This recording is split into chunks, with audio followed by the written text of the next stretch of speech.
ఒక తండ్రి తన కళ్ళ ముందే తన పుత్రులను కోల్పోతే ఎలా ఉంటుందో ఊహించగలరా? కురుక్షేత్రంలో కర్ణుడు అనుభవించిన బాధ మరణం కంటే భయంకరమైనది. ప్రపంచం అతన్ని ఒక మహాయోధుడిగా గుర్తించుకుంది. కాని తన పిల్లల కోసం కన్నీళ్లు పెట్టుకున్న తండ్రిగా ఎంతమందికి తెలుసు? మహాభారతంలో కర్ణుడు చనిపోయిన రోజు అతని భార్యలు మాత్రమే కాదు, ఒక తండ్రిని కోల్పోయిన కుమారుల గుండెలు కూడా ఛిద్రమయ్యాయి. అందరికీ తెలిసింది, దాన వీర సూర కర్ణుడు అజేయ యోధుడు, దుర్యోధుని ప్రాణ స్నేహితుడు. కానీ అతని జీవితంలో ఒక కోణం ఉంది, చాలా మందికి తెలియని ఒక చీకటి కోణమది. ఒక తండ్రి కథ. అంగరాజు కర్ణుడి జీవితంలో ఇద్దరు మహిళలు చివరి వరకు అతని వెంట నిలబడ్డారు, వృషాలి, సుప్రియ. కానీ విధి వారి కోసం రాసింది సుఖాంతం కాదు. కురుక్షేత్రం అనే మహాయుద్ధం వారి కుటుంబాన్ని ముక్కలు ముక్కలుగా చేసింది.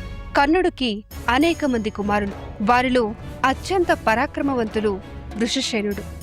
తండ్రిలాగే యుద్ధరంగంలో గర్జించిన వీరుడు. కాని అర్జునుడి బాణాల ముందు అతని ప్రాణం నిలవలేదు. ఒక తండ్రిగా ఆ క్షణం కర్ణుడి గుండె పగిలిపోయింది. కాని విషాదం అక్కడితో ఆగలేదు.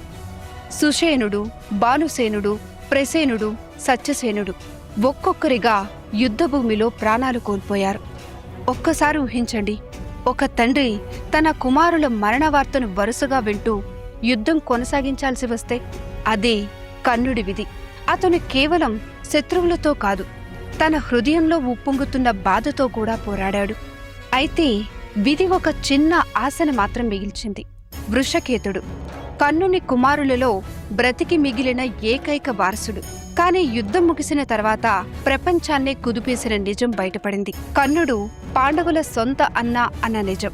ఆ నిజం తెలుసుకున్న అర్జునుడు నిశ్శబ్దంగా నిలిచిపోయాడు. తాను చంపింది శత్రువును కాదు, తన సొంత అన్నను అని గ్రహించాడు. అప్పుడు అర్జునుడు ఒక నిర్ణయం తీసుకున్నాడు, వృషకేతుణ్ణి తన సొంత కుమారుల్లా చూసుకోవాలి అని.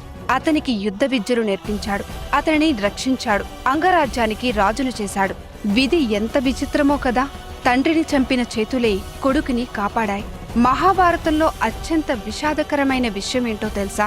కర్ణుడు చనిపోవడం కాదు, తన జీవితమంతా ప్రేమ కోసం ఎదురు చూసిన ఆ మనిషి చివరికి తన కుమారులను కూడా కాపాడుకోలేకపోవడం. అందుకే కర్ణుడి కథ వినగానే ఇప్పటికీ లక్షలాది మంది గుండెలు కన్నీటి పర్యంతమవుతాయి.